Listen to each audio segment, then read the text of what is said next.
Greetings, all new hammer, middle hammer, and old hammer folks. I am Old Grumpy Wolf, and welcome to the Mini Bar Podcast. I'll be serving you up lots of nerdy awesomeness, talking to other painters, artists, sculptors, and whatnot from around the web. But before we get started, I want to plug thebaselayer.com. They are pretty awesome. Thebaselayer.com is a social media website specifically for miniature painting. There are no weird ads from Temu. There's no pictures of other people's kids. There are no just random advertisements. It is all miniatures all the time. You can like miniatures, you can view miniatures, you can comment on miniatures, and they usually have monthly painting competitions now hosted by the website. So go sign up on thebaselayer.com and share out your miniatures and go have fun over there. In the meantime, this is a fellow I ran across. I don't know how I ran across him on Instagram. I just did, and I really liked his stuff. So I want to welcome to the show, if I can find the right button. There we go. I know him as Voo Paints, so VooDoo6Studios. Hello. So welcome to the show, sir. Thank you. Yeah, I mean, Voo Paints, like, whatever works, whatever floats your boat. You know, I've been called way worse, so I'll take whatever. But thank you for having me. This is awesome. Yeah, man. Where you're obviously in the U.S. Where are you in the U.S.? Yeah, so right now I'm in North Carolina. Oh, okay. Yeah. Oh, my gal was just out there last week, and her dad lives there. He wound up in the hospital. He didn't have a heart attack or anything. He was out burning weeds in his front yard and passed out. So he wound up. Goodness. Yeah, okay. he wound up in the hospital for like minor smoke inhalation and like very minor burns. Well, I hope he's doing better now. Yeah, he's doing all right. Okay. They actually found out he's diabetic, unfortunately. I mean, guy's like 74, 76, something like that. So he's finding out late in life. But he had to change his diet, and the reason he passed out was because of his blood sugar. Well, alrighty then. Well, I'm glad he's feeling better, but also like very sad to hear about the following condition. Yeah, last week was like on Thursday when she found out. It was like, uh-oh. Around what area? I honestly don't know. Okay, all right, fair enough. Well, since you're on the East Coast, are you going to Golden Demon in a couple weeks? Unfortunately, I'm not. I was not sure if I was going to be home in time to go, so I didn't plan anything. Oh, okay. And it actually like works out because I haven't been able to paint anything to a standard that I consider worth taking. But next year, I'm definitely going to be up. Okay. Yeah, I'm heading out there at the end of the month, so I'm checking with a load of my guests that I've had on and just people I know on Instagram. Dude, you going to Golden Demon? Yeah, let's go. Let's hang out and have a beer. Yeah, there you go. That's right. What are you entering? I haven't posted them yet, but the Ultramarines that I've been working on the tutorial for, the whole squad's done. I just got to build a base for them for displaying on for Golden Demon. So my Ultramarine squad is going my 40K squad. My sneaky beakies that I painted up like last year, those are going in 30K. My Lamardes is going in 40K single. My Orc lineman is going in Blood Bowl. And then my old Warlord Titan that I painted like 2 years ago, I got to do a few touch-ups on him, drill out the gun barrels, but he's going in epic scale.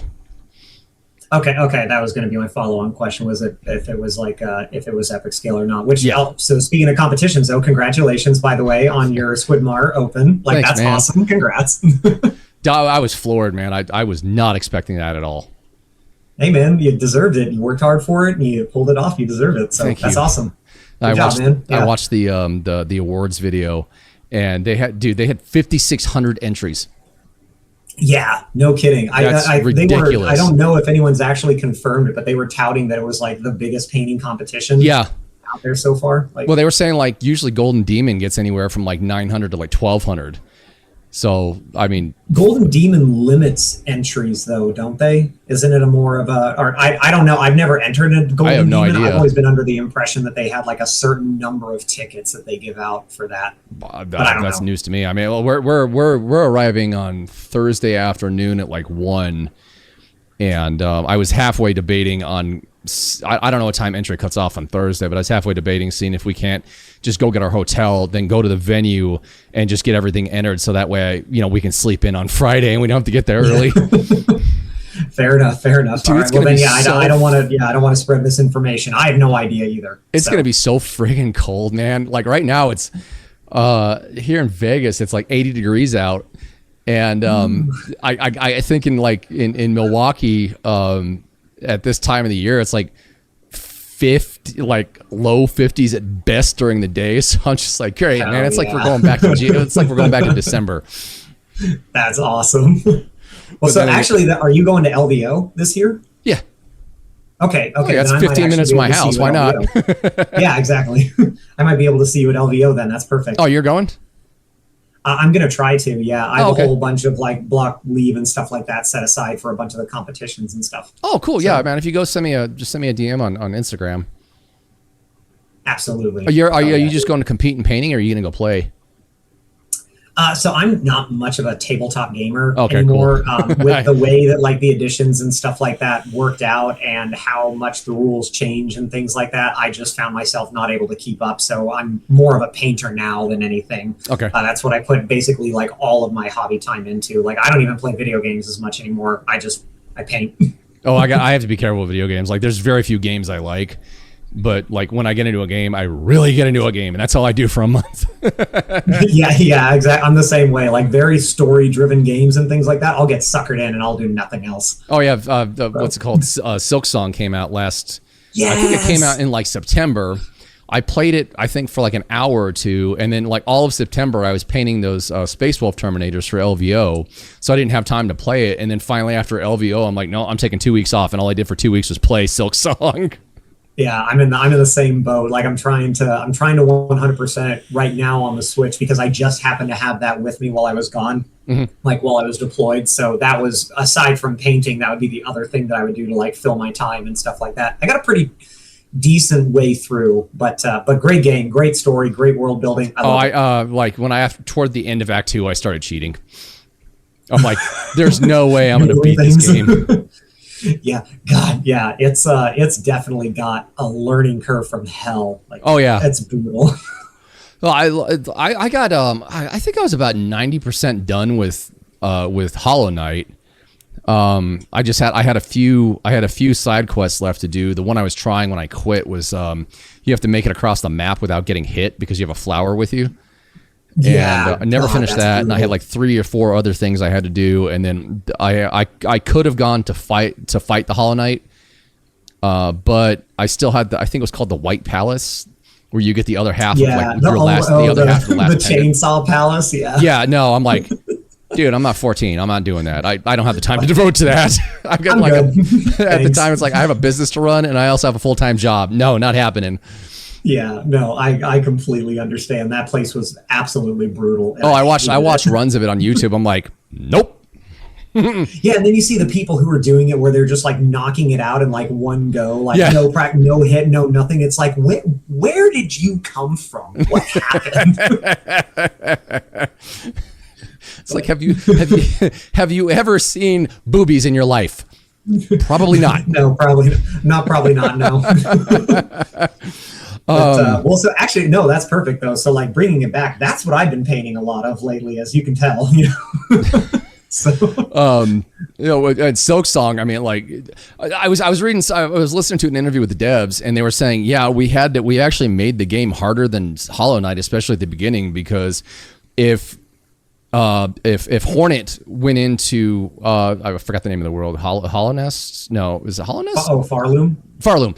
If she went into Farloom fully powered up, like she came out of the previous game, she would have just dominated everything because she was such a powerful character to begin with. She was just as powerful as the Knight, like when he was fully powered up. So like we had to take all of her stuff away and make people work for it. I'm like, yeah, but you could have made us work a little less harder. Yeah, especially like starting off the game where it's like you're doing that downward angle thing for the that drove me nuts. Like I was so happy when I got the I forgot what which crest it is. Yeah, where you can actually swipe downwards. It's the slow swipe down, like Hollow Knight swipe. Yeah. Not the fast down swipe, but the slow one. I was like, oh my god, I can actually maneuver again. Yeah. Oh yeah, and especially with all the spikes. Oh good. Oh boy, here we go. I'm painting this up for. I'm actually gonna. This is gonna be one of my single miniature. One of my diorama entries. Yes. I'm gonna so like the inside plastic holder for her. I'm gonna get rid of that because it's a piece of crap. I'm gonna repaint her completely, and then like the background, I'll paint like where you start the game off, where you break out of the cage. Yeah. I forgot that. Oh, that's cool. I forgot the name of the area, but that'll be the background in there, and I'll have like I'll cut some bushes or paint some bushes and cut them out and stick them up front and around the side. Yeah. There are tons of creators that have just made some phenomenal 3D print interpretations. Oh, I've seen some of them. They're badass. They're so cool. I absolutely love them. Yeah, I saw this on I don't know, Facebook. I think it was like $30. I'm like, when I got it, I was like, this is not worth $30. But we're gonna paint it like it's worth $100. Hell but yeah, when it's done, it'll actually look cool. I was debating on possibly like behind, somehow put some LEDs behind it, and like maybe in the lid so it kind of lights up so she isn't so dark in the box. But I think I'm just overthinking it. I mean, maybe, but it's one of those things where it's like, depending on how you set yourself up, like you could continue to add to it as you go. Yeah. You know, so it could be one of those continuous project sorts of things. Hi, folks. Welcome to the Minibar Podcast, where when I have guests on that like Hollow Knight and Silk Song, we just kind of talk the whole show about it. Yeah. What's painting? Like that. Let's go back to Silk Song. This is great. Hang on a second. That was 10:50 something. Just to get the show started, how did you? What got you into the hobby?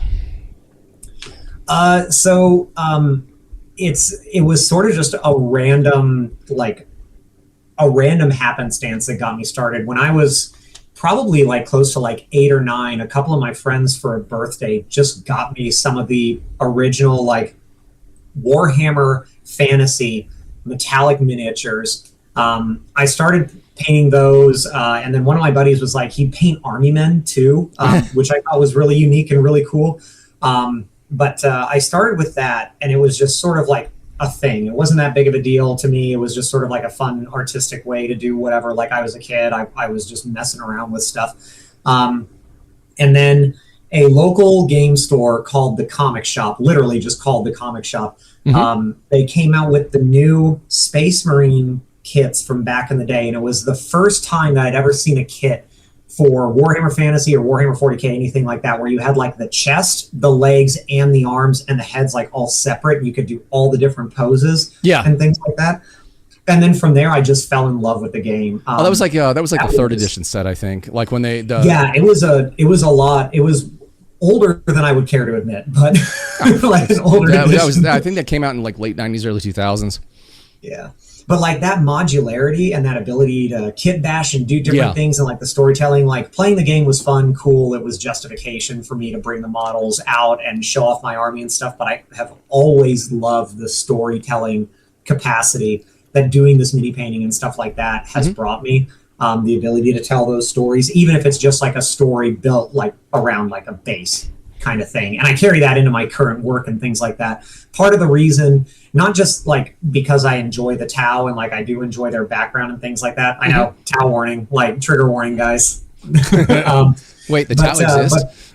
Yeah, right. But part of the reason that I love them so much, or at least the battle suits aspects of it, is because they still come in all those modular pieces and stuff. And that's why probably a solid 90% of my Warhammer 40K work at this point is kit bashes that are based around different commanders and the different battle suits and stuff, is because they're so modular. There's so much you can do with them, so much that you can mess with, which especially in the current era of sculpts being way, way more detailed and being way cooler, but there's not a whole lot of opportunity, or I guess it's not as easy to kit bash because I'm lazy. Like, that's probably my biggest problem. I started with that modularity back with the Space Marine kits. And then from there, I fell in love with the universe. Like I really just like the grimdark aspect of it. I started playing Space Marines. And then after that, my next big army after that was the Tyranids. Like I fell in love with the bugs. I was such a heretic. But I had a massive after excuse me, after the god awful second edition versions of the Tyranids, they actually got pretty good looking when we will not talk about the original Zonethorpe because that thing was just stupid. I don't know if you ever saw the original or not. That was back when the Tyranids were all like the big 4 square, like looking weird, funky bodies and things like that, right? Because I remember the edition that I started with, they had the original Hive Tyrant where it had like the alien head and stuff like that. Like it looked very alien-esque, not the modern Hive Tyrant, but like the metal kit where it looked okay, yeah, like you're talking about the right one. Yeah. Well, I think was it second edition?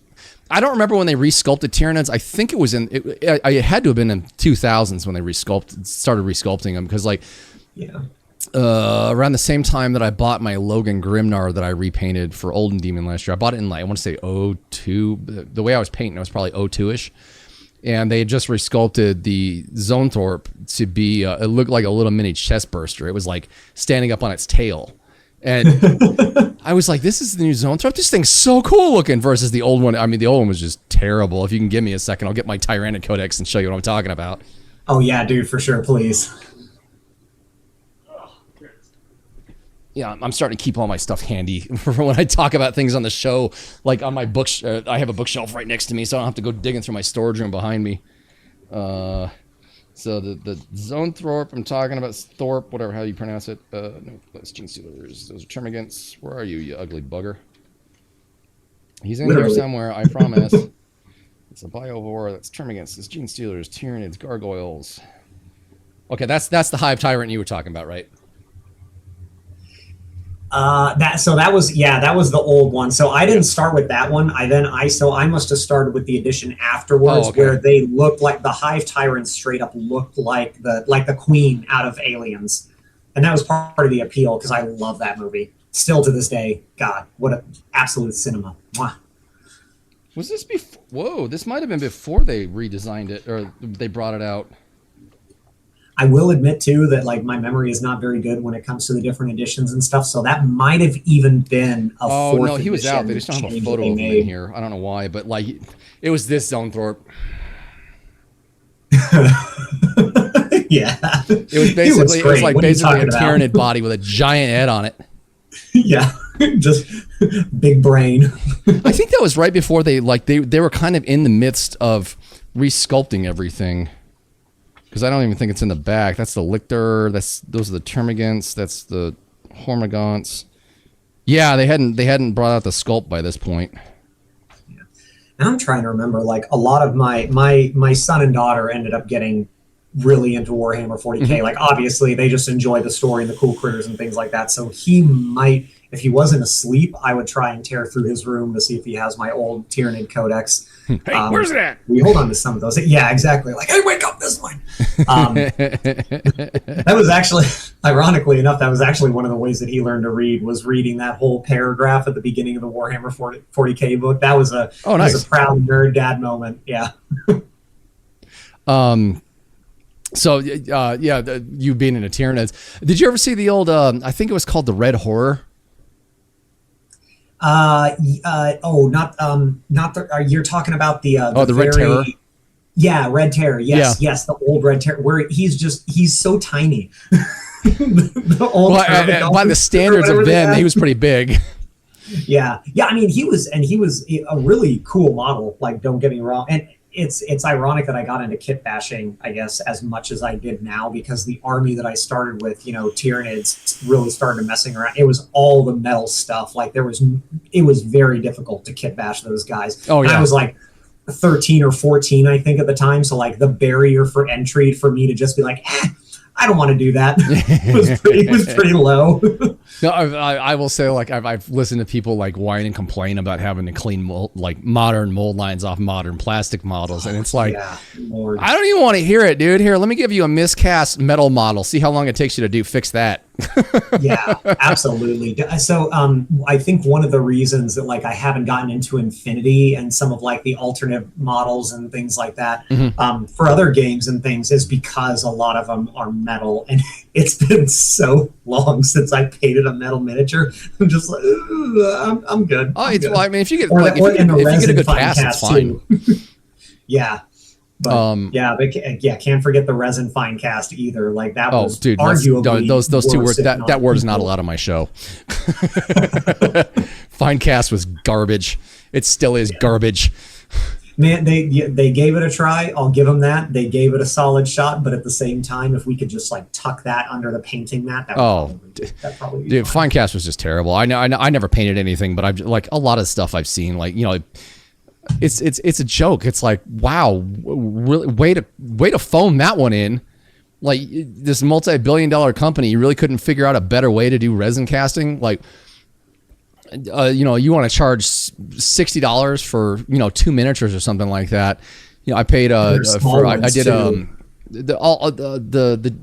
the bust that I did last year from Kaha, and the space pickle that I did from Neko.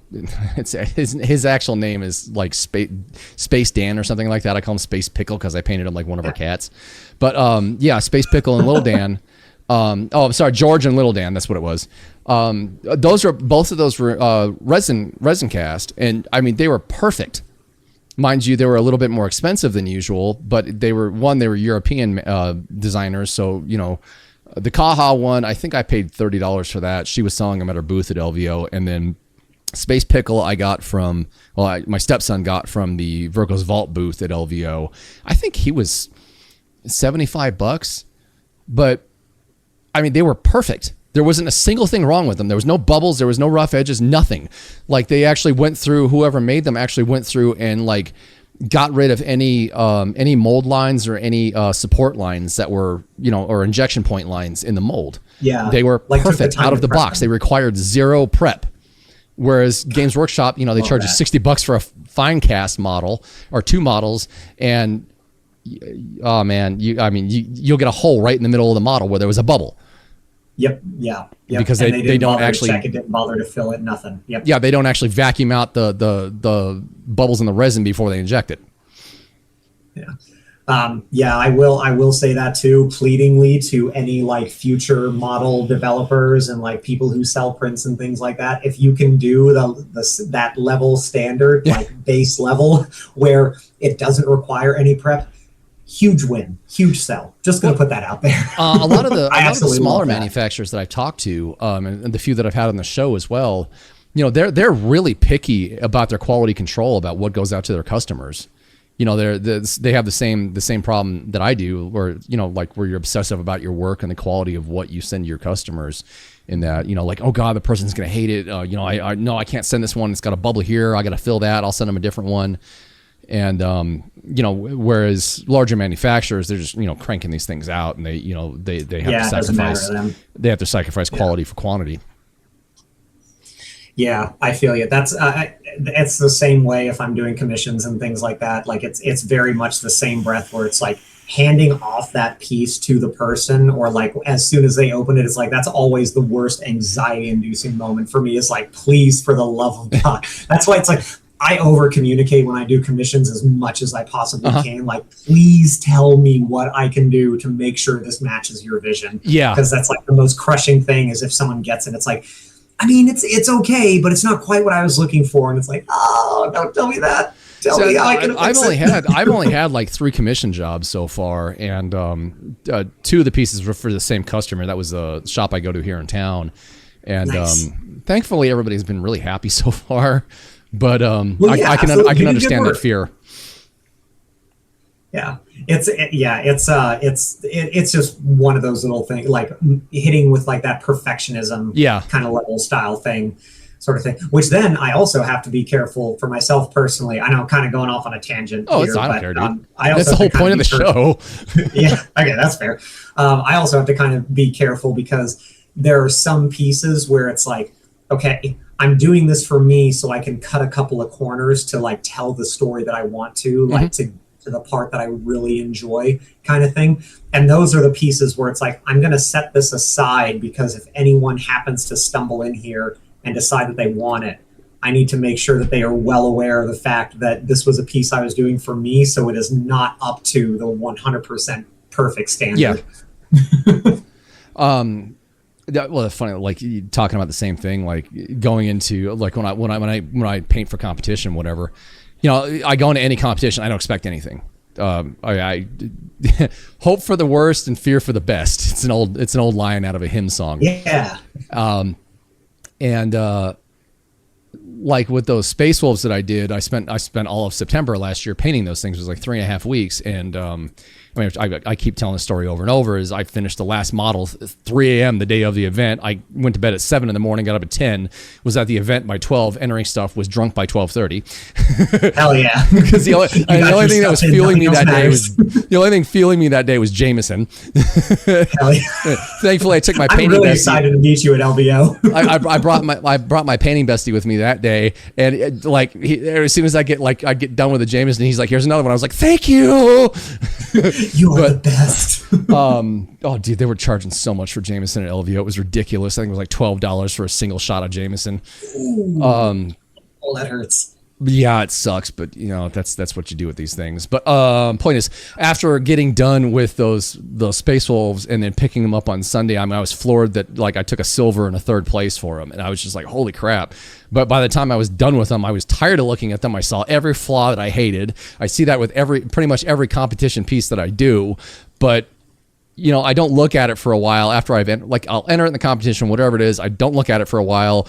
Or if it's here in town or something I'm at, if I win something cool, take the medal home, make a display, stick it on my shelf, don't look at it for a month, and I go back and look at it. I'm like, that's not okay. You know what? I don't hate it. I don't hate it as much as I did, and I stopped seeing a lot of the things that I hate about it.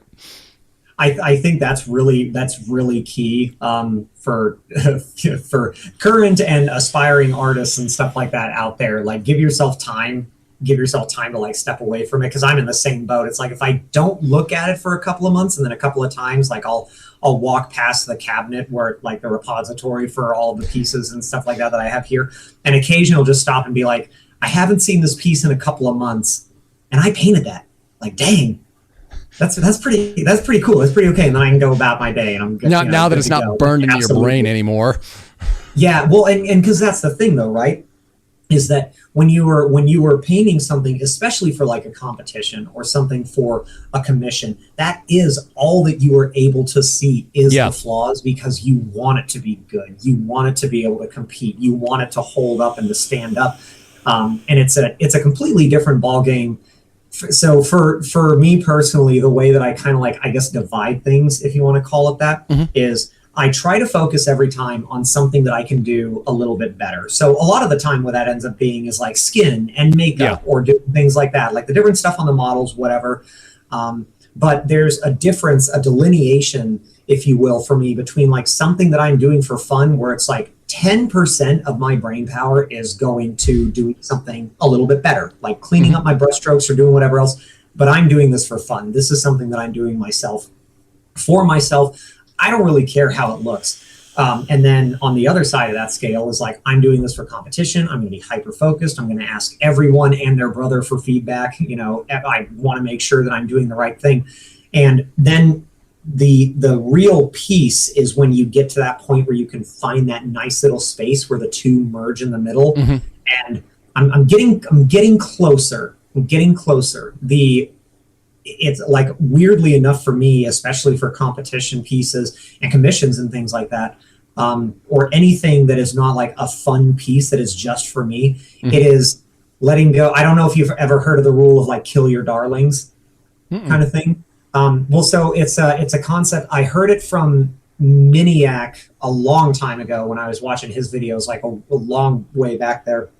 But the concept is basically that you have to be able to let go of the stuff that you really, really love. Like, you have to be able to look at it from a more critical perspective.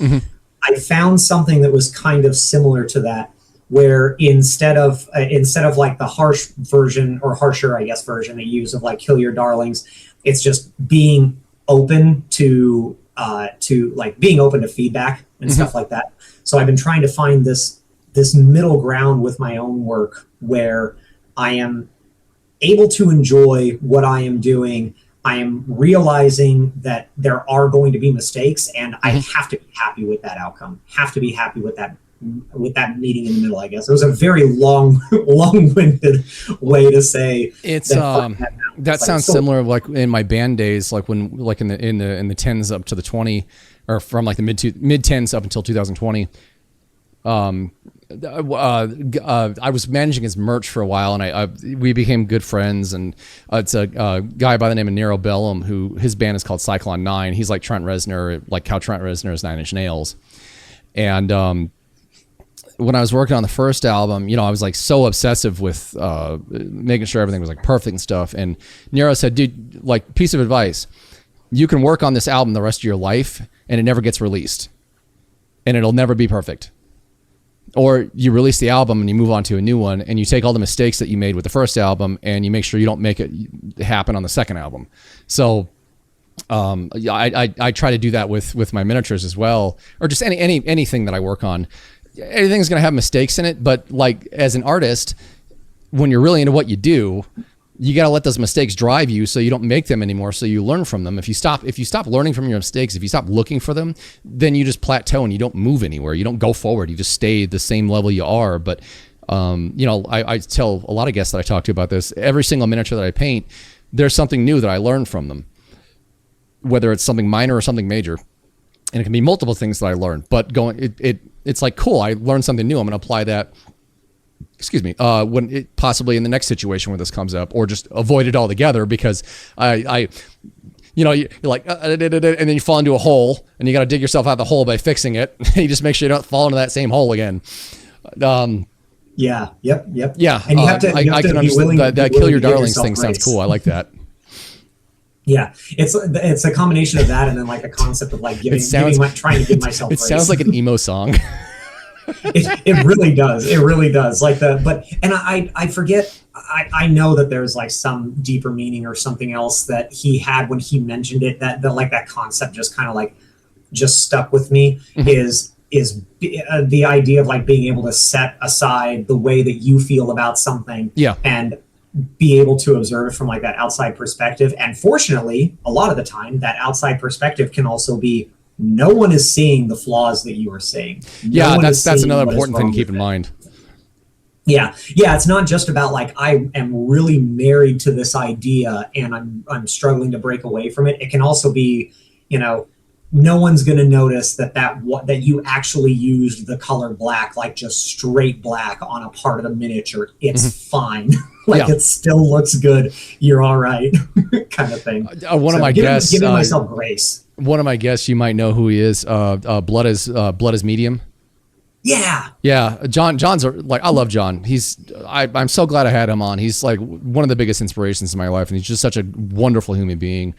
But phenomenal. I think him and I were talking about, phenomenal. He was going off about, and I can't unsee it ever since he's talked about it, but he's like, yeah, those people who like spray their model in black primer and then just paint straight over it instead of like actually using a true black. He's like, that just drives me nuts. And now it's like, I see people talking about, oh yeah, I just shot it in black primer, started working straight up. I'm like, oh, it's not actually black though.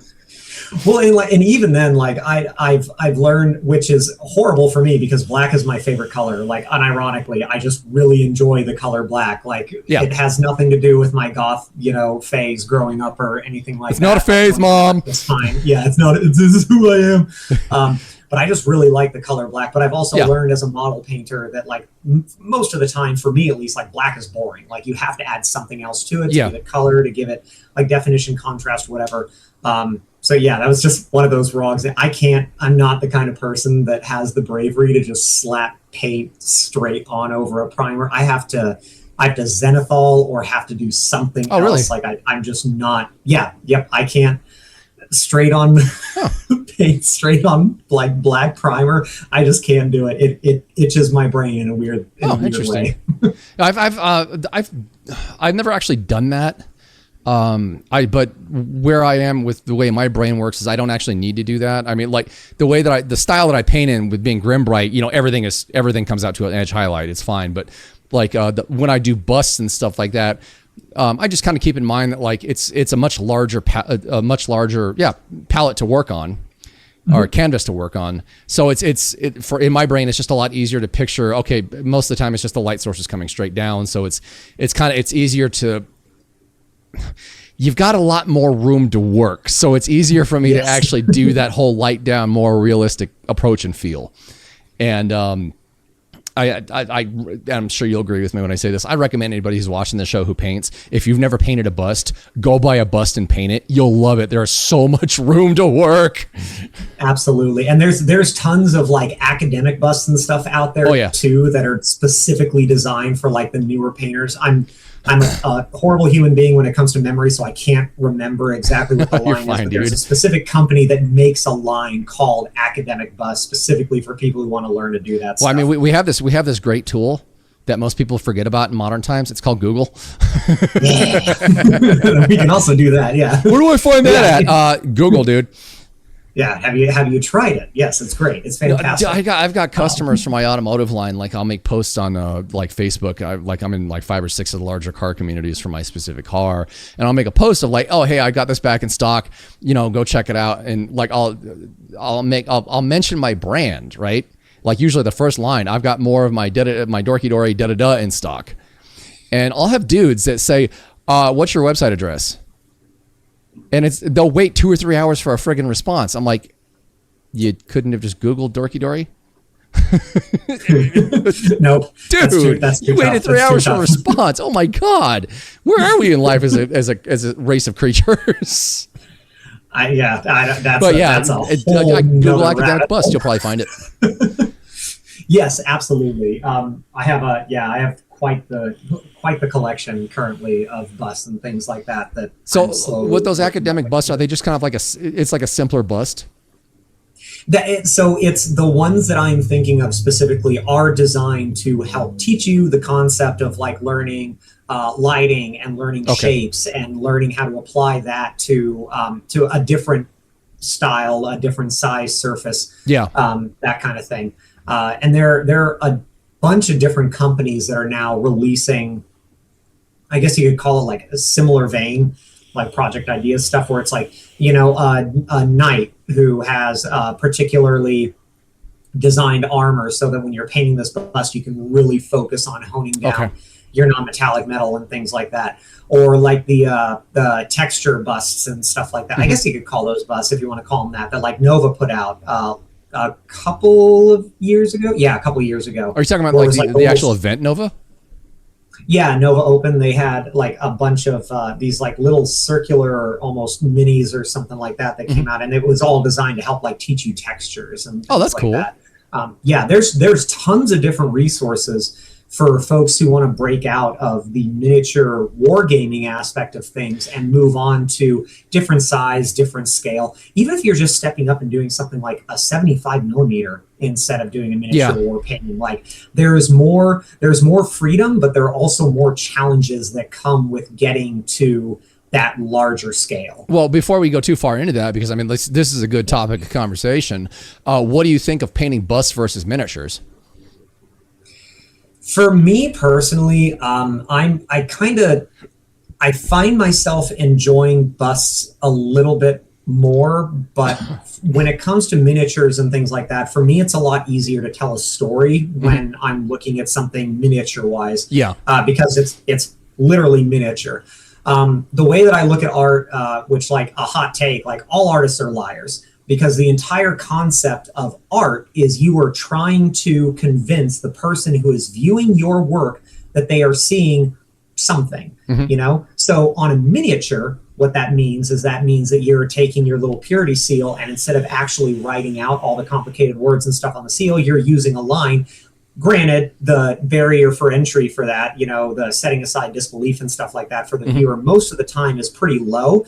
But the whole concept of making art is that you are trying to convince someone that they are seeing something and like to see the story, the piece, whatever you want to call it, that you are showing them. So miniatures versus busts each have their own challenges, but they also have their own ways that you can manipulate the image and change things and mess things around. I love doing my Tau battlesuit pilots and things like that, because when I am working on the Tau battlesuit pilots and stuff like that, the way that I envision them is like a jet pilot. They're going to have nose art. There's going to be stuff like nose step and things like that on the miniature. And on a miniature, it's a lot easier to convince the person that's viewing it that that is what that piece of art is supposed to represent. Yeah. Because it's smaller. Challenges, a give and take kind of thing. But then like if I'm going to do a bust and I want to do a really cool tattoo, I have to pay really close attention to how I'm going to do that. Yeah. Because it's going to be a lot harder to lie to the person who's viewing and make this look realistic. Yeah. Well, there's always, like there's always the concept. It depends on which angle you come at it from. Mine, I'm more based upon just bright, bold, vivid colors, things that are easy for the eye to study, more cartoony kind of things. So, the way that I'm going to approach painting a bust with a tattoo on it is going to be a lot different than you. It sounds like you're going at the more realistic angle. But I can understand it applies in both. You're trying to present something that you don't want. The style that you're going for, you want to keep the viewer interested in it, and you don't want something that like dead center in the middle of is ultra realistic versus the rest of it being cartoony, or the rest of it being ultra realistic and then the dead center of it being cartoony. It's like it just takes you out. It takes you out of the. I'm going to sound like corporate speak. It takes you out of the paradigm of what you're looking at. Or it ruins the immersion. There we go. The immersion. That's what I was looking for. Yeah, very much. Yeah. Go ahead. I'm sorry. Go ahead. No, go. Well, so like it's oh man, shoot, I had something and I lost it. Sorry. Okay, well, since we're in the topic of talking about painting, what kind of paints do you use? For me, a lot of what I use is AK. I use a lot of AK. Because they make some good stuff.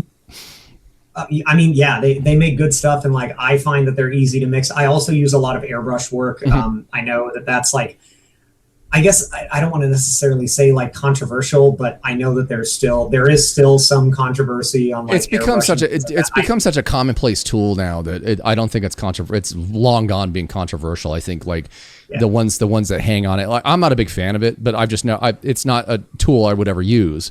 But I've come to accept that it's such a common thing now in miniature painting for people to use airbrush. I mean, be it primering your zenithal highlight or just doing, let's say you're painting a bust and the majority of it is skin. Knock out the skin with the airbrush because it'll save you a ton of time. You can get the same results with a paintbrush, but if your route is going for more realism with the skin tones, you can achieve that a lot easier with an airbrush. So it's utilizing the tools at your disposal. So I don't think it's controversial at all anymore. Well, that's great. I may just like not be paying attention to like the greater cultural like. Now, if you go on Reddit and listen to that dumpster fire, that's a different story. Oh man, yeah, no, I'm good. Thanks, appreciate it, but no, I'm all right. Skin is actually like the place where like I lean very heavily on my airbrush. I think almost to the point where it's like it's become a crutch when it comes to skin for me. Like I do try to focus or like occasionally on my own, like I try to work on brush skin. And I just enjoy doing it more with the airbrush. I really enjoy doing more work with the airbrush. But to go back to your like original question, like AK paints, they tend to mix really well. I haven't found one that I've like struggled to put through an airbrush and feel comfortable with or anything like that.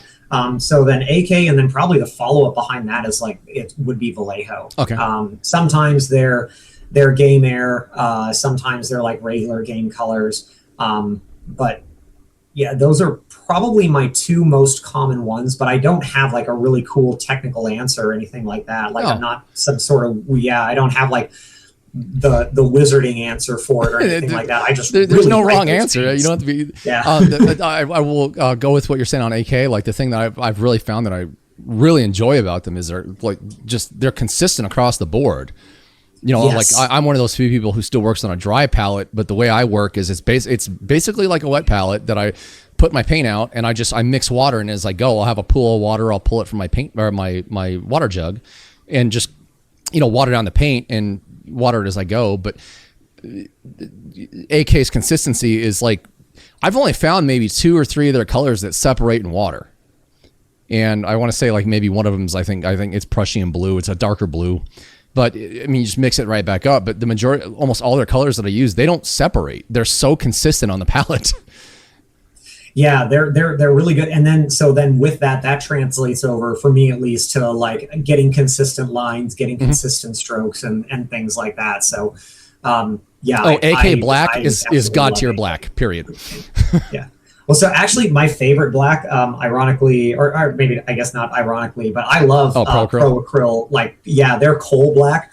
I love the the matte black in particular, because I don't, most of the time when I'm using black, it's in areas like, especially on busts and stuff like that, like around the eyes for like makeup or pupils and things like that. So I love that it's not shiny, because if it's shiny, I had a bottle of it. I think I gave it to my painting bestie. I only used it a couple of times. At the time I was really big into Vallejo black, and then they changed the formula on it. I was like, pfft.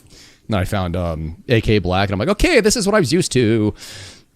Yeah, I mean, AK black is good, but I love me some coal black. I love the matte. Like, I haven't been able to find it anywhere else. I absolutely love it. Oh, the neat thing about AK black, I found is it's one of their intense colors, so it doesn't set right away.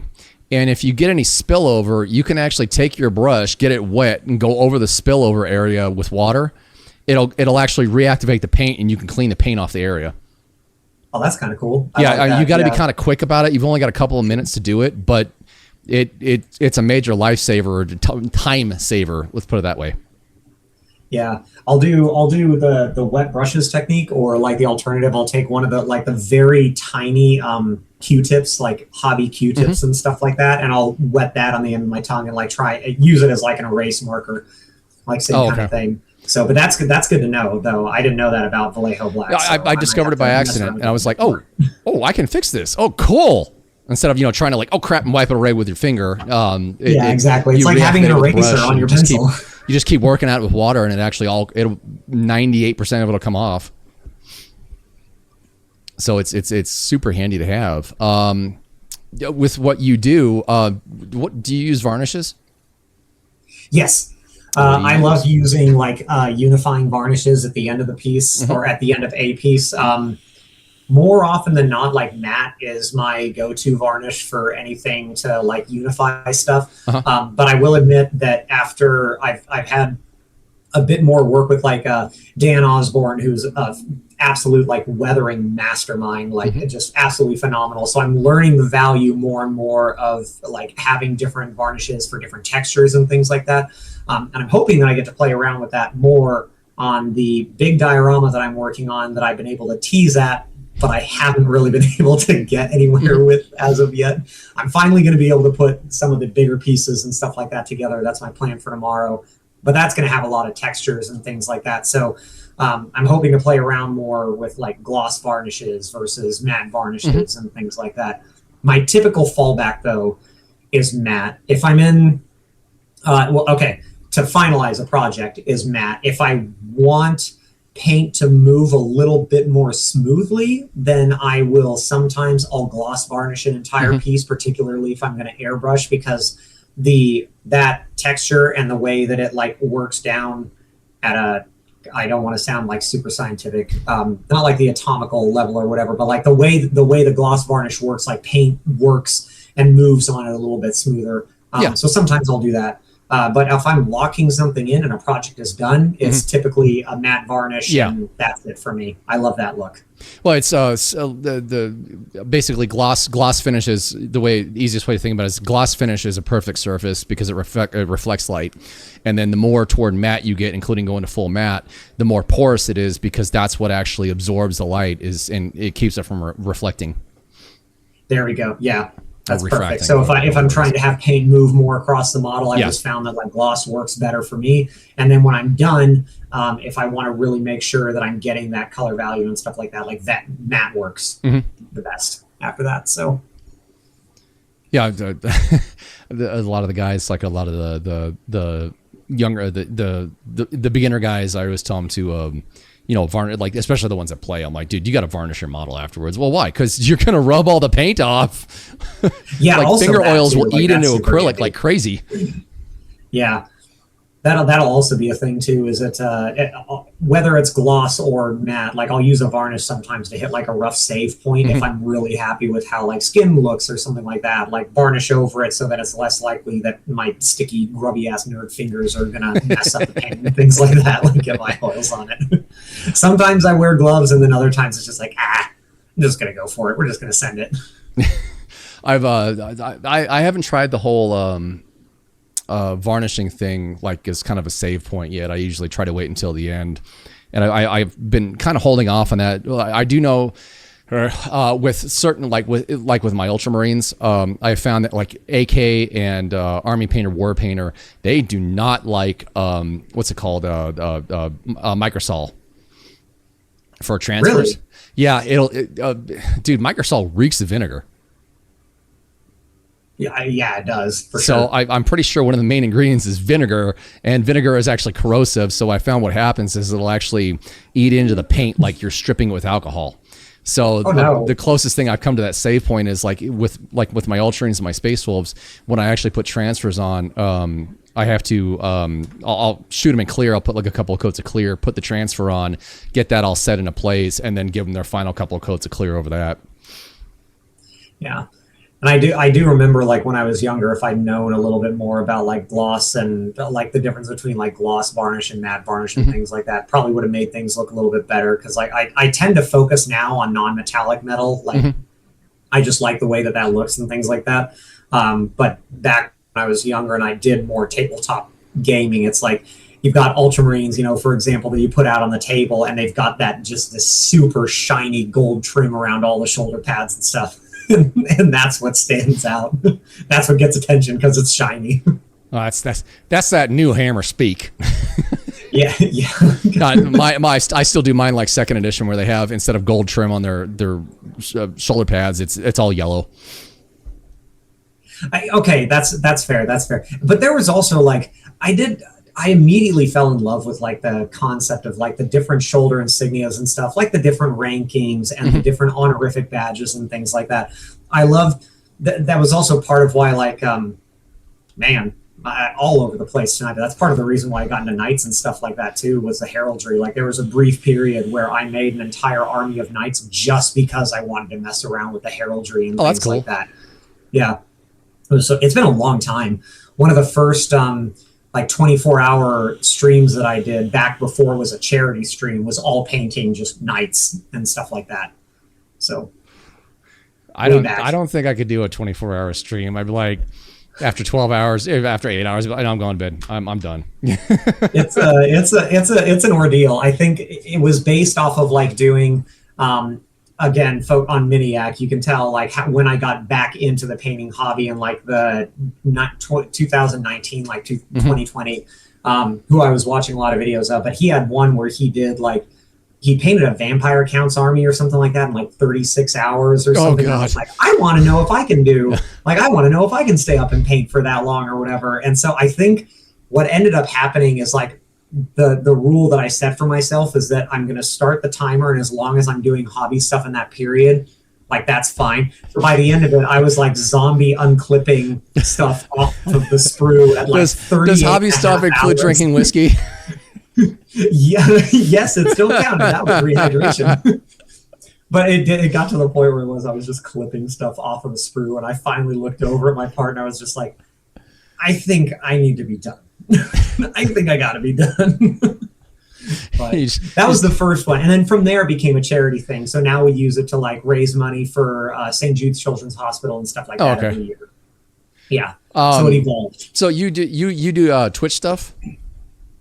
A little bit, okay. Arguably, like not as much as I probably should. I struggle to talk and hobby at the same time. I do my best work when I'm just listening to music or a podcast or something, and I can just work.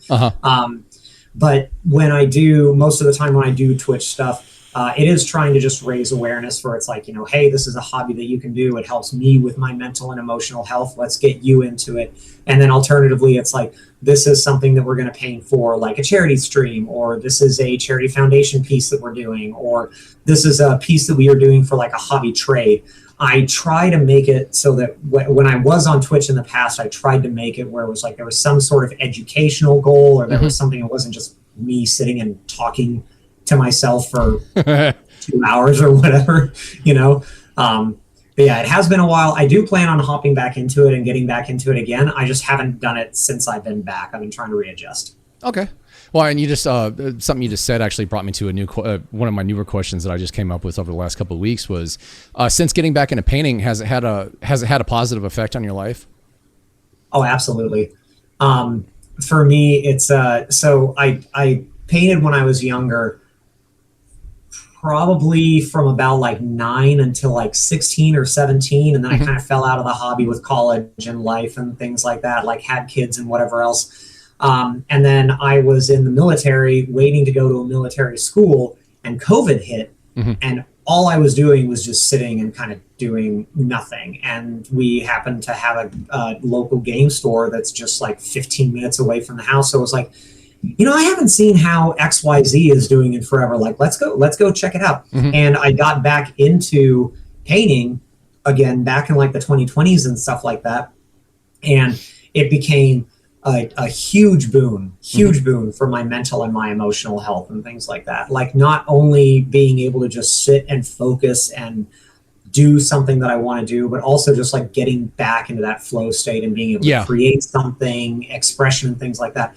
And now, as that has progressed, I've started doing more art that tells more stories. So like the piece, the big piece that I did for my kids right before I left, this I'll be right back, that led to a bunch of other veterans like reaching out and being like, hey, can you make this for your organization? Like, this communicated things to me and stuff like that.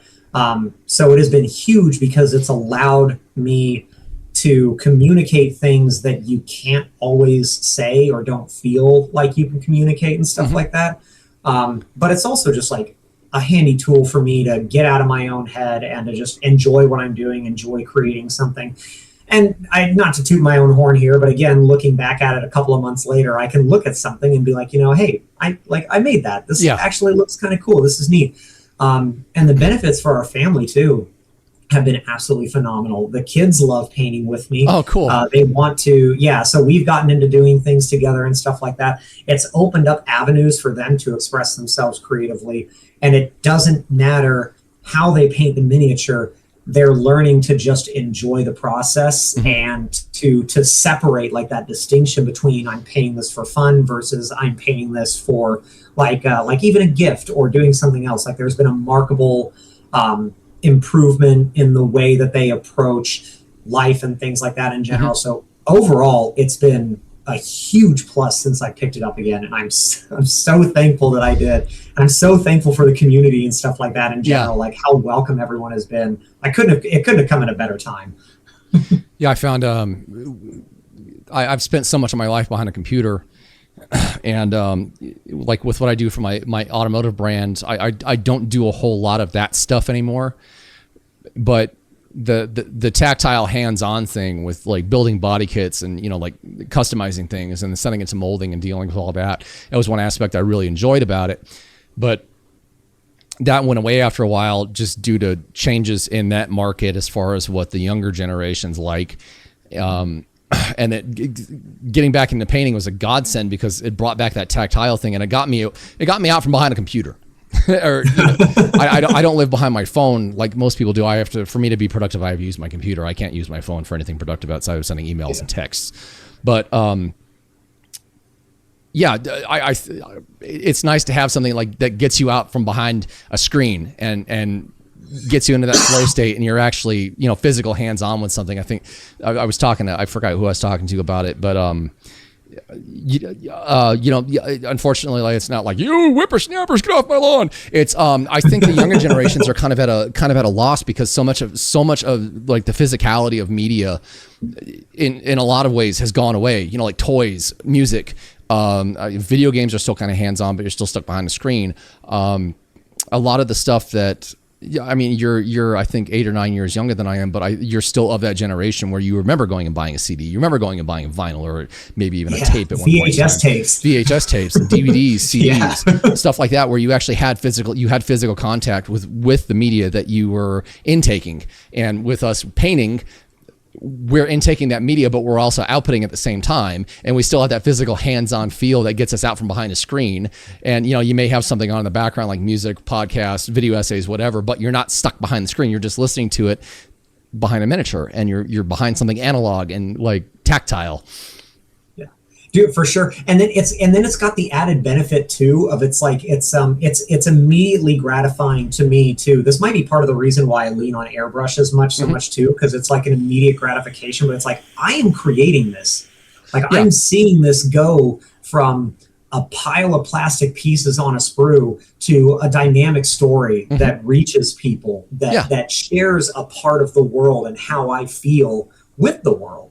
Like that too, like that's so cool. It's like, I don't know. I've always been an art person. Like I did draw when I was younger. Like I've written and things like that, but just the concept of like, even if it's something silly where it's like, I'm painting a bust of a very busty lady, like taking a shot of painting the bust of a bust. Like that. Yeah, right. But I am creating something. I'm leaving my imprint on the world. Like I'm making something. I think there's something inherently beautiful in that concept of creation of that. Like just the whole act of it. You know, before we could speak languages, we were drawing stick men on walls and things like that, leaving our handprints in places that, you know, we're still finding things out about ourselves. Like art is the universal language, or one of the universal languages, one of them. And I absolutely love that I get to be involved in that and I get to share that with other people. Now, mumble rap is not a universal language, and mumble rap does not deserve to be in existence. Hey man, you know what? I'm just gonna. If folks can like what they like, I'm not a mumble rap kind of guy. That is not me. That was one music style I just could not wrap my brain around. It was just so, to me, it was just very lazy. And there was a lot of other rappers that felt that way too. And it was just like, cool, I'm not alone in the universe. But what you were saying, one thing I wanted to touch on was one amazing thing about getting back into all this from my end, and a lot of other painters, they feel the same way as well. It's just like what you mentioned, the community of it. Coming from the car scene to this was, I mean, it was a night and day difference. Really? The car scene, like just so much toxicity, lots of gatekeepers negativity, or people that, okay, gotcha. Just people, what they say, how they treat each other. I mean, to me, it was just it was appalling. And coming to the painting scene, it took me a while to get used to the fact that like people were actually like very uplifting of one another, and it doesn't matter if you're a beginner or, you know, somebody who's like 12 grades above our pay grade. Nobody, I haven't found a single person that's like talked down to me or made me feel like crap for what I do, and everybody's just very uplifting and mostly accepting, like not in a hippie way, but in just like, dude, you're actually doing this, you're making an effort, you're like busting your butt, you're actually putting brush to miniature, like good job, keep doing it, like keep Absolutely. On that grind. Yeah, you're creating, you're expressing yourself, which like. There's whole tangents that I could go off of, particularly for individuals like struggling to be able to like express themselves. But just the fact that you are creating something, putting something out into the world, and creating a community, building a community around that positive support. Yeah, like that alone, in and of itself, is absolutely beautiful, and I love it. One of my absolute favorite things, even though they're a nightmare to make. I love teaching people how to paint and helping them with their painting, and making painting tutorials now is like, I'm so glad that it takes me like 2 or 3 weeks to make a painting tutorial from start to finish. But when I put it out there, hearing people thank me for like, dude, that was awesome. Thank you. You helped me overcome this hurdle, or you helped me overcome a few more hurdles, whatever. It's just such a cool thing that like, okay, I can actually help people now. This is great. Like, the 60, 70 odd hours I spent putting this video together, I actually help people with this. This makes me feel really good that like these silly little war dolls, I get to help people with them. And it's just it's a great feeling of gratification. Yeah, you left your mark on the world. Like, absolutely. That's great. And that's a great feeling. It's so neat that we have the ability to reach so many people so easily now versus, you know, back in the 2000s where we had web forums back then, and, you know, people were very big on that. But like, as far as like video hosting and ease of sharing those videos, yeah, we didn't have YouTube until about 2004, 2005. And even back then it was buggy as hell. But man, I remember some of the greatest painting lessons and stuff like that I got from like VHS tapes that were made by other miniature painters and stuff like that. I'd never seen those. Well, yeah, like gosh, I wonder if my mom actually might still have them like squirreled away in like the garage somewhere. But like those, and then White Dwarf too. Like I miss the days of White Dwarf where they encourage like the kit bashing, and really like showcasing the different painting. I haven't picked up a White Dwarf in a while. I have been a little bit like separated from Warhammer and Games Workshop and stuff like that as a whole. Hold on, my painting best. He gave me his stack, his collection of late 2000s and early 10s white dwarfs, and they were in the 2000s especially. I mean, they were pretty all over the place. Like the organization did not match what was around in the 90s. And the few white dwarfs that I've looked at in current times, it seems like they've kind of gotten back to that organization of ease of reading again. I hope so. One of my favorite articles from a white dwarf was when they did the movie Space Marines. I don't know if you remember hearing about that. It was a list that they made in White Dwarf, and it was an army that you could play of Space Marines, like a squad of Space Marines, so maybe 6 or 7 models, right? But they had action movie rules. So each of their grenades they could just walk away from an explosion that's 2 feet behind them. Oh yeah, it was so stupid. It was so stupid, but it was so great. That to me was just the pinnacle. Where it's did they hold on? The important part. Did they have Chuck Norris rules? They did. They had something that was equivalent. They absolutely pulled from the old action movies and stuff like that. It was perfect. Underneath the Space Marines helmet is another bolter. Yeah, exactly. Yeah, right. His helmet is just another helmet. It was so good. I remember reading it. It was I loved that there was that ridiculous aspect of Warhammer 40K alongside just all this awesome, just grim, dark, just gnarly, world building stuff that they did. It's they also have the ability to set aside, we found the satire, here's some moving Marines kind of thing. It was so good. It was one of my favorite articles. God, I got to find that again. That was so good. Was it an older issue or was it more recent? It was around the same time that the Space Marines that got me back into, or got me into so the 2000s 40K came out. So yeah, around that time, I'd probably put it somewhere between 2002 and 2006. I know that doesn't exactly narrow. I might have that issue. I'll have to go digging. Yeah, I'd be willing to bet if we use the Google, we can probably find the exact white dwarf. But yeah, honey, are you using the Googles? Are you using the Googles? Are you on that Facebook again? No, Mom, I'm not on the Facebook. To kind of round out the segment a little bit, what advice would you give painters just starting out to help them avoid the same pitfalls that you had? Have fun with it. Stop. Don't. It sounds very stereotypical, I know, but have fun with painting. Learn how to express yourself and get comfortable with. I don't even want to call it making mistakes. Finding your style, find out the way that you paint. Don't take on commissions and things like that can steal your love for the hobby too soon, because the point of it is to get that foundation of having the hobby, and however you're going to enjoy it, make sure that you enjoy it. That would be I guess that would be my biggest piece of advice. Have fun, search out a good community, enjoy what you're doing, and make sure that you continue to enjoy what you're doing. Once you have gotten that foundation of I love what I am doing here in this hobby, then you'll naturally start to get better, especially the more that you paint. Enjoy yourself and paint more. And those two feed into each other, because the more that you enjoy yourself, the more you're going to paint. And the more you paint, the more you're going to enjoy yourself. So, yeah, I wish right now, I wish I could take that same advice, because I'm just kind of the next year is kind of finishing the foundation of what I'm starting for Old Grumpy Wolf. And I'm looking forward to next year when it's okay, I don't have to do these specific tutorials. I can actually just spend kind of the next 6 months painting what I enjoy again, and just kind of leveling up my own game. Yeah, and I absolutely realized too, the hypocrisy behind it, do as I say and not as I do kind of thing. Well, no, for guys like you and me, who are, sort of trying to make it kind of a career thing almost. With running my automotive brand for almost 20 years now, there's a lot of hurdles that I've avoided because I learned through my automotive brand what to do and what not to do, and marketing, networking, things like that.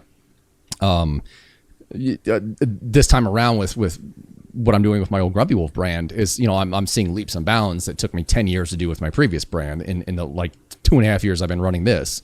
But, for me, there's some foundational work you got to do, and, pay attention to the fact like, okay, I'm trying to monetize this.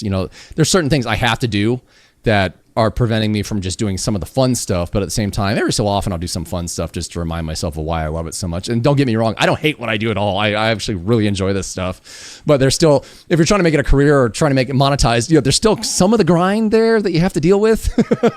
Oh, dude, yeah, for sure. Absolutely. That's why it's like, like I said earlier, today and tomorrow are days that I set aside where it's like I am painting or putting together, doing whatever I want to do. Like these are my days. So, make sure you set aside if you are going to go the commission miniature painter route and things like that, make sure that you're setting aside time for yourself, because no matter what you do, work is eventually going to be work.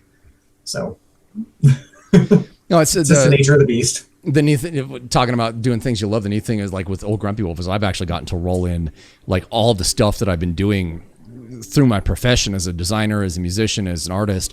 Everything I've learned how to do over the last, over like the last 30 years since I got into it's been 30 years since I got into this stuff when I was a teenager. I've gotten to roll into one place with Old Grumpy Wolf, doing video work, doing audio work, doing podcasts, doing painting, cutting together tutorials, graphic design stuff. I've got apparel that I'm going to be making soon that I think a lot of people will dig. My automotive brand started as an apparel line, so it's not like just cheesy things you see on like made to print websites. It'll actually be like custom designs, kind of like your shirt. But yeah, it's fun. It's like great. I actually like this is the first time in my life where I get to take every piece of skill set that I've built and stick it into one spot. This is really neat. It's like your magnum opus. Yeah, pretty much. So, I wanted to switch over to your Instagram feed really quick. Sure, yeah. Because there was a couple things I wanted to talk about, and just to show off some of your absolutely badass and stellar work.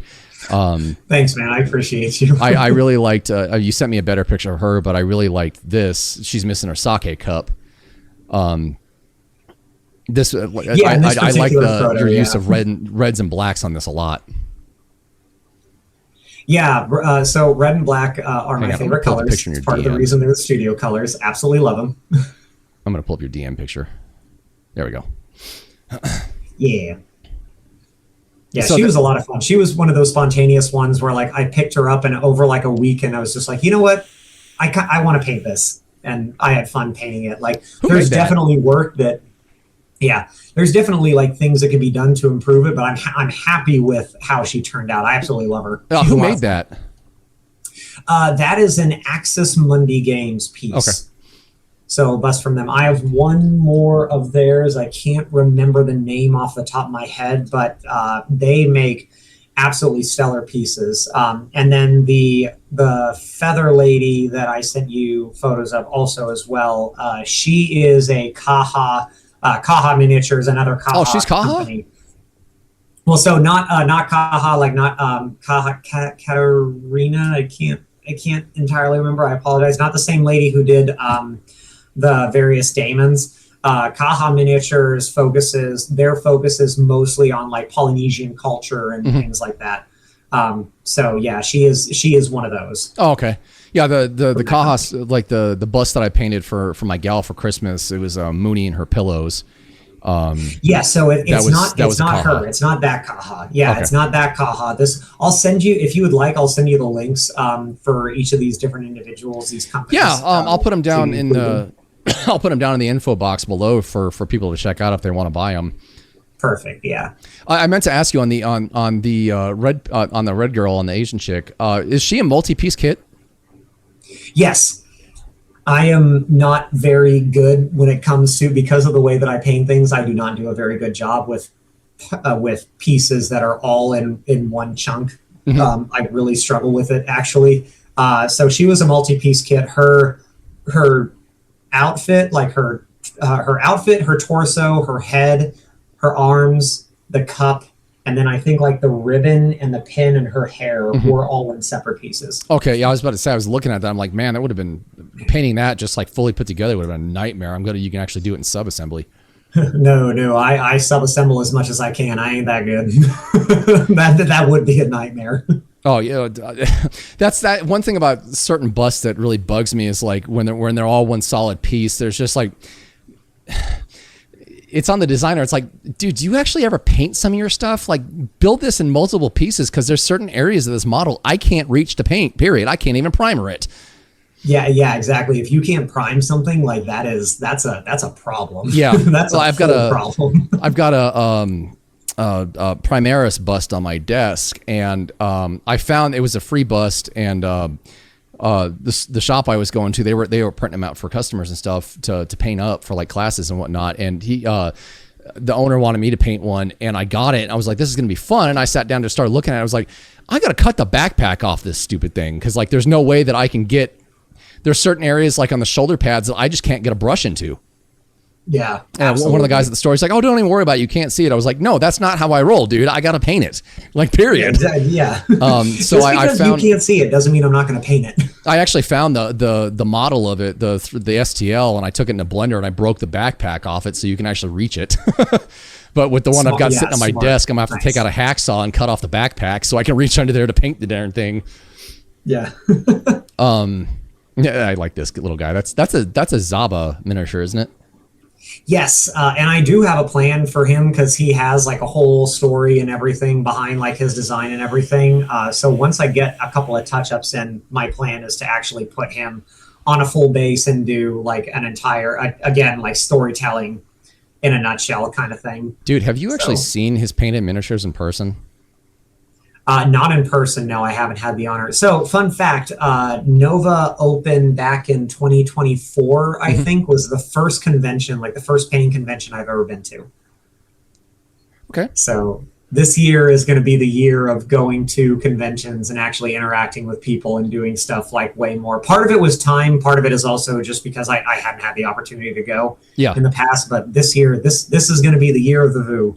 Dude, his stuff, like seeing it in person, he's like so good, it makes you want to curl up into a ball and cry. It's like but we're not going to do that because we're new painters. We're new painters, right? And we want to. He's absolutely perfect. I mean, I don't normally say like absolutely perfect for most stuff, but his stuff is perfect.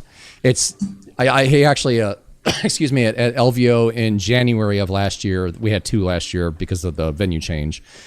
Mm-hmm. He actually let me hold and look at his snail night up close and like study it. Oh, that's cool. And there's not a single flaw on that model. I mean, like he said he uses like about 90% oil paints with his stuff. And I mean, that dude, like cool. He's just insanely gifted with what he does. And it's like, like goals. Yeah, right. Painting goals. That's the stuff that's inspiring. Like that's what you need. And then I thought these 2 girls were cute. Yeah, that was a very personal piece. I really enjoyed playing around with like trying to do different skin textures and trying to show this story of like these 2, because the title of bust is Girlfriends, so trying to show these 2 friends, teenage girls that are just enjoying whatever part of life. The way that I envisioned it, as you can probably tell, is like this gal is trying to cheer up her friend, something like that. So. I very much enjoyed playing around with this one and enjoyed the different textures and things like that. Kind of makes me wonder what we had a place here in town. It's no longer there. It was there was an actual documentary made about it.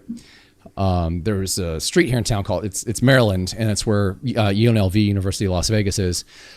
And right across the street from it was like, I want to say for the better part of a decade, was like the art hub of Vegas.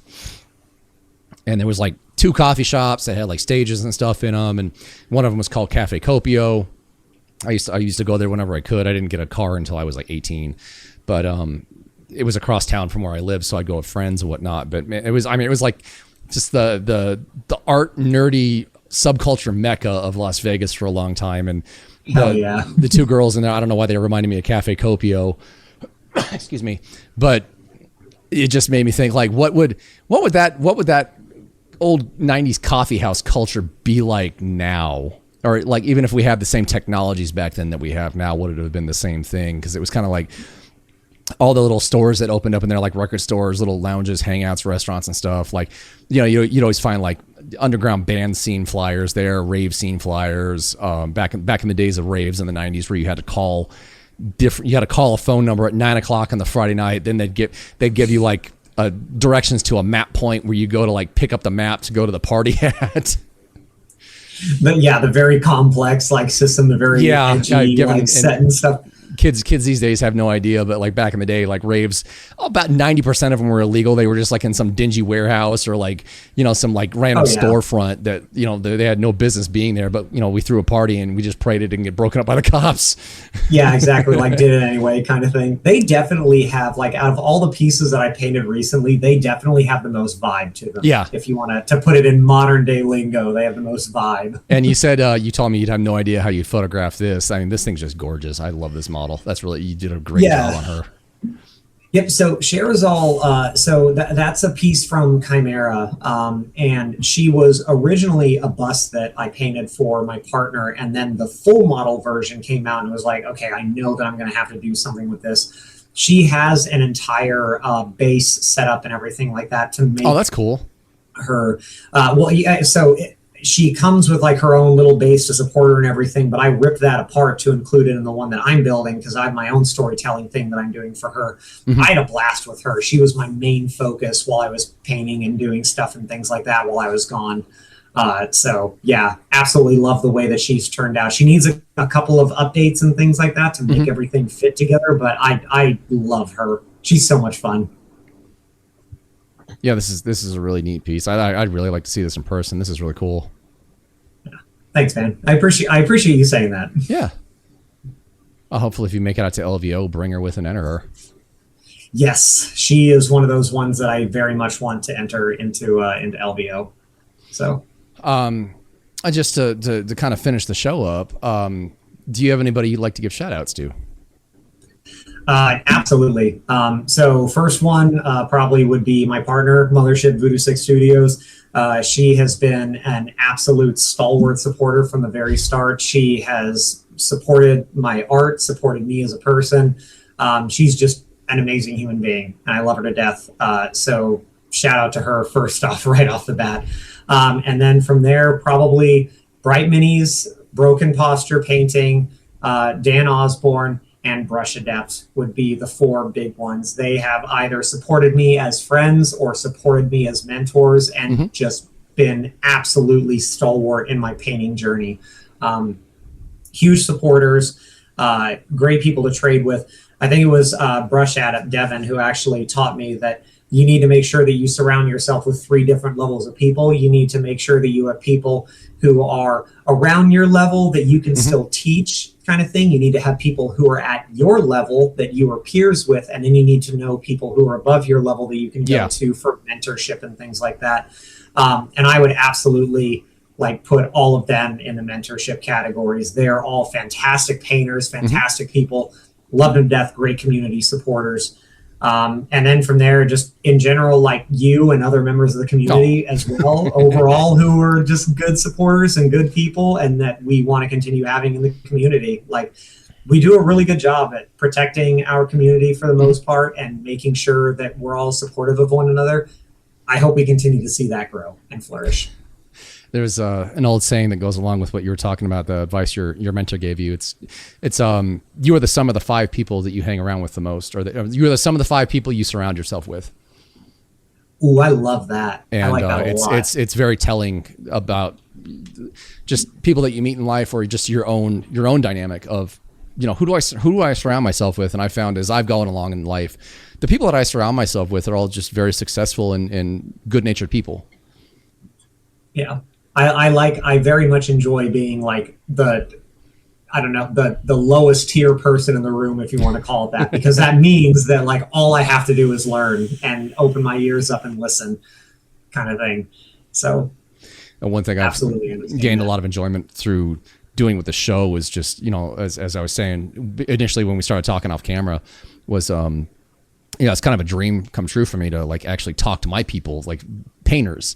And I don't care if they're better than me or if they still have things to learn to catch up to me. I don't care either way. Everybody has such wonderful and fun stories to tell about their experience through this hobby, this cult, this obsession. But no, it's just such a joy to actually talk to guys like you and to talk to other guests where I get to hear their experiences and kind of go back and forth and tell stories and just laugh the silly things we talk about. It's so cool, and it kind of the sum of the, you're the sum of the 5 people that you surround yourself with. Well, you know what? I surround myself with all my guests that I talk to on my show. I surround myself with my close friends, my better half, my other half. She's definitely my other half because she's just as retarded as I am. And she, I mean, like you mentioned, your gal, she supports the hell out of me for doing what I do with this. And even the kids are like, even her kids they think it's really cool that I do this stuff. So we were talking about the community a little bit earlier. It's such a neat thing that being part of this community it's so uplifting and so cool that you just meet so many fascinating people, and I get the blessed chance to do it through this little show I put together. It's like I'm meeting my people again. Yeah, dude. Yeah, this has absolutely been an honor, and you're welcome. Yeah. Oh yeah, absolutely. Are you kidding? Like this is phenomenal. This is great. I love this stuff.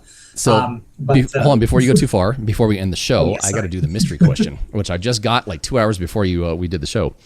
It was my guest that I had on yesterday. She's over in Bulgaria, so she's like, "I'll get to you when I get up in the morning." Okay. She asks, "What is the weirdest food combo you've tried that's actually good?"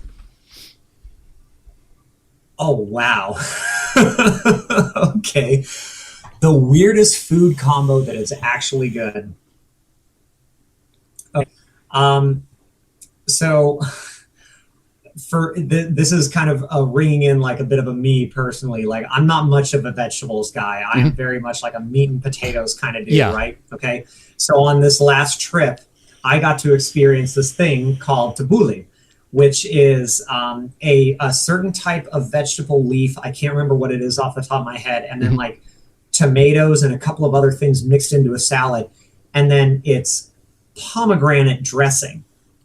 And it is so good. Oh, that's different. It is so good. Like, I don't know what they are soaking these leaves in or whatever to make it, but like this, it was a mainstay at every table that we sat down at. Oh, wow. And I would have never, for me personally, I would have never considered this combination like anything good. I would have never liked it. I'm not like, I'm a big texture guy.